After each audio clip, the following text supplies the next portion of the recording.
Thank you all for joining us for our SICSS-Howard Mathematica Lunchtime Talk. During these chats while you chew, you'll meet interesting people or organizations that are doing cool and complementary work to what you're currently learning about in the Summer Institute at Howard University. If you don't have your lunch yet, hit pause. For those of you with food and beverage in hand, let's get started. I'm proud to introduce some of our SICSS-Howard Mathematica alums who will introduce our speaker. Thanks, Nanette. My name is Regina Ebel, and I'm a third-year Ph.D. student at UC Berkeley and a SICSS-Howard Mathematica 2021 alum. My name is Asha Yadav, and I'm a PhD candidate in special education at the University of Oregon and a SICSS-Howard Mathematica 2022 alum. I'm honored to introduce Tina Law, PhD, and Taylor Brown, PhD, from varyCSS. Hi, everyone. I'm Tina, and I'm here with Taylor.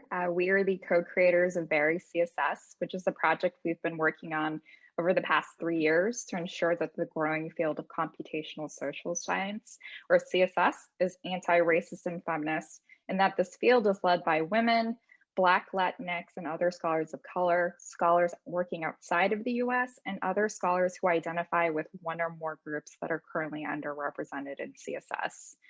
We are both proud SICSS alum. I was a participant at SICSS Duke in 2018 and then co-organized SICSS Chicago in 2019. And Taylor was a TA at the first ever SICSS Princeton in 2017 and again in 2018 across several sites. And she co-organized SICSS Oxford in 2019. We actually met each other at SICSS Duke in 2018. Taylor had been working on efforts to increase the representation of women in CSS, and I was interested in creating an effort to increase the representation of grad students of color and first-gen grad students in CSS, and Chris Bale connected the two of us at Duke. When we met and in many conversations after that, we discussed the fact that while we were really excited to be part of this emerging field of CSS, a field full of so much potential to do good and innovative things, we noticed that a lot of the speakers at the conferences and workshops we went to were white men, and usually the same few white men.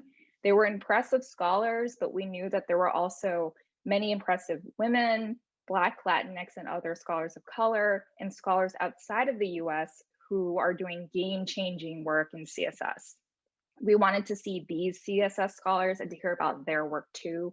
We wanted the leadership of this field to look more like the students and the students to look more like our world. And we didn't want this field to look like all of the other fields.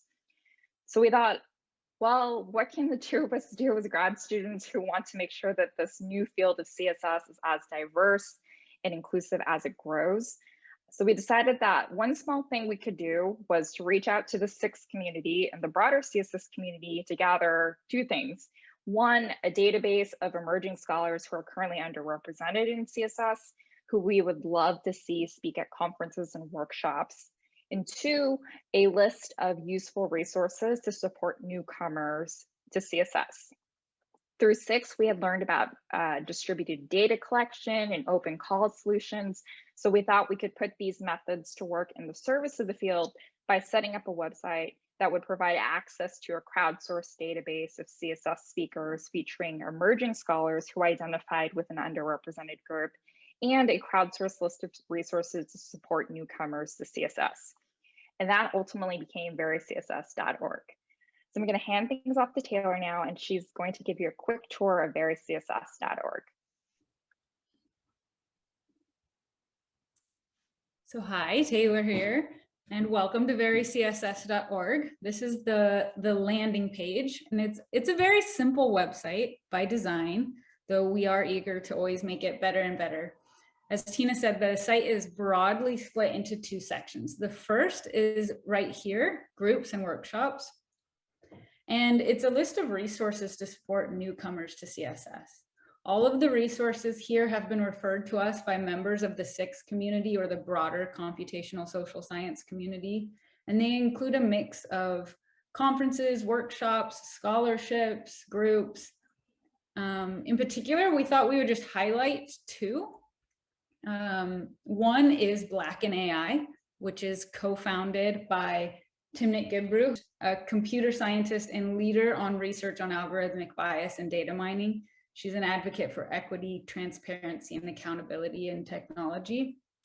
And this is just an organization that anyone interested in AI is welcome to join, who identifies as Black. The second is Code Core, which is just a website. If you have the skills, the type of skills that you can learn in SICSS, you can come, you can identify which skills you have and what topics you'd like to contribute to, and it will get you involved in good causes and put your skills to good use. And the last is R Ladies, which is a global network of women who code in R. And there's just meetup groups all over the world, as you can see, 201 different groups in 56 different countries. So back to varyCSS.org. If we come back to the homepage, you'll see the second group is the second section is just a database of speakers. Everyone in this database has been added via peer review or self-nomination, but most of them are peer reviews. Currently, there are 80 emerging CSS scholars in the database. Most of the speakers are based in the US, though there are some speakers working outside of the US as well. And there's a mix of folks working in academia, in industry, in the nonprofit sector, wide range of disciplines spanning from the social sciences to computer science, engineering, and health, and a lot of different computational social science topics are covered, including agent-based modeling, AI, machine learning, network analysis, pretty much everything. And the websites of all of these people are listed below their names. And if you click here, you would get a more detailed version of this speaker list. You can see here that if you were interested in self-nominating, or if you know someone who should be on this list, please just come to this website, click the form, fill it out, and the speaker will be added to the list. We do usually review suggestions just to make sure that they meet a few qualifications for the site, which are that they are emerging scholars, meaning that they're currently PhD students, postdoctoral fellows, or untenured faculty, or that they're researchers in industry that have completed their PhD within 7 years. The other is that they're obviously working in a CSS field. And then the last is that they identify with a group that is currently underrepresented in computational social science. So far, this peer and self-nomination process has worked very well, and we've been able to add everyone who's been nominated. In terms of updates, we do try and keep things updated by adding the new suggested speakers once a month. And in the beginning, our updates were just adding these new people. Now we go back and make sure everyone still meets the criteria of being an emerging scholar, and make sure that their institutional affiliations are up to date, their websites are up to date, all of that. We try and stay on top of things, but there's a lot to do, so please be patient with us. I'm going to turn it back to Tina now to talk about kind of where we go from here. Thanks, Taylor. So we hope that the varyCSS.org website has helped to highlight and support the work of emerging women scholars, emerging Black, Latinx, and other scholars of color, emerging scholars working outside of the US, and other emerging scholars who identify with one or more groups that are currently underrepresented in CSS.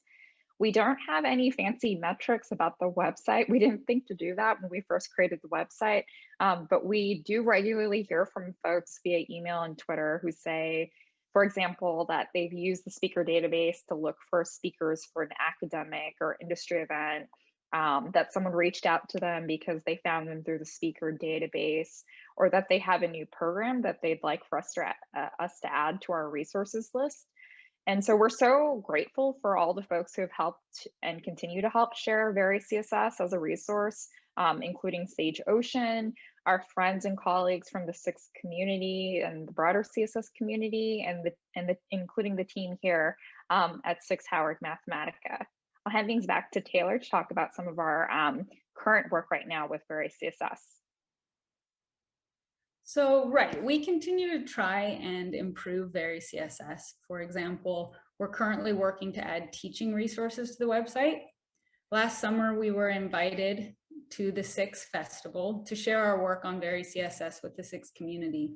And given the timing of the SICSS Festival in 2020, which was at the early stages of the protests against anti-Black police violence that were occurring throughout the US and around the world, we decided, with the encouragement of Nanette, to organize a community conversation on how the SICSS community could address anti-racism in the field of computational social science.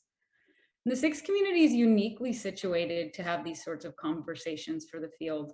It's a global, multidisciplinary, early career network of scholars and teachers, which you are now a part of.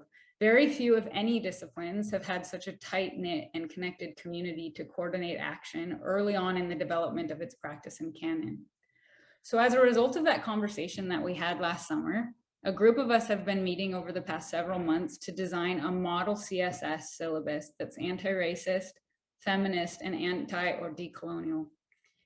So the reason we did this, in the past 10 years, the field of CSS has seen this explosion of university courses and syllabi and online resources.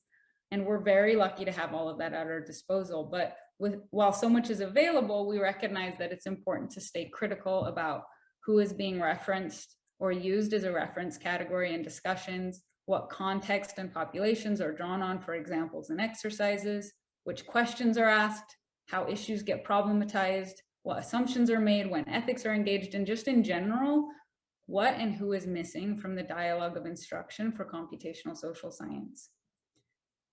Obviously, a CSS syllabus could teach you all the methods of how to correctly use an API or do a word embedding model, but it could still perpetuate troubling norms of the status quo. And we don't want that. It's bad for society, it's bad for individuals, it's bad for our science. So things like pedagogy, ontology, epistemology, these big words that really just get at the heart of what is real as a discipline. What do we consider real? How do we talk about it? What language do we use? They're very important for us to take seriously as a discipline.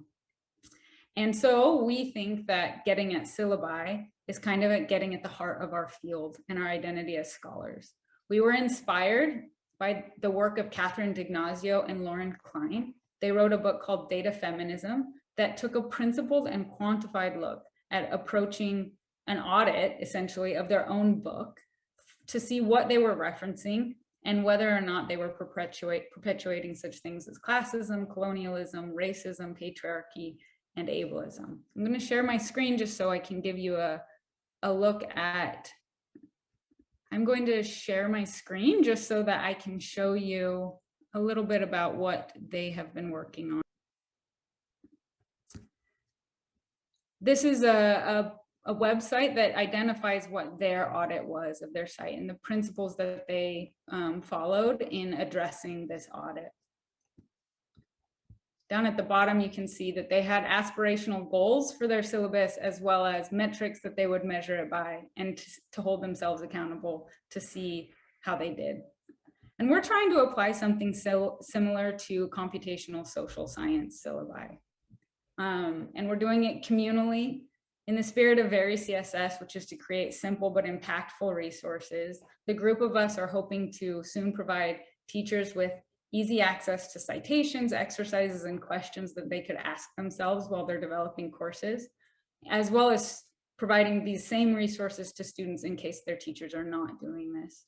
The conversations in our meetings are always thought-provoking and challenging, and we'd love to have any of you join us in this effort. We look forward to sharing the new work with you soon, and I'm going to pass it back to Tina now just for a little bit of a wrap-up. Thanks, Tay. So Taylor and I hope that our quick overview and tour of varyCSS has been helpful, and we encourage you to go to varyCSS.org to check out the website for yourself. And please feel free to reach out to us at varyCSS@gmail.com. We're always looking for ways that we can improve the website and ways that our little project can help to ensure that the growing field of CSS is as innovative as it is inclusive. This work to ensure inclusion in CSS is important, and it can be challenging and intimidating, but it is also always thought-provoking and encouraging. We've learned a lot along the way, and we continue to learn and grow. And we've really appreciated having this opportunity to share the story behind our small effort toward ensuring inclusion in CSS. Thank you to SICSS-Howard Mathematica for having us, and we look forward to continuing the conversation with you during the live Q&A. Thank you for joining us. I know our participants are looking forward to live Q&A with you during the Institute this summer. Thank you all for watching. For more information on SICSS-Howard Mathematica, visit our website, follow us on social media, and join our email list.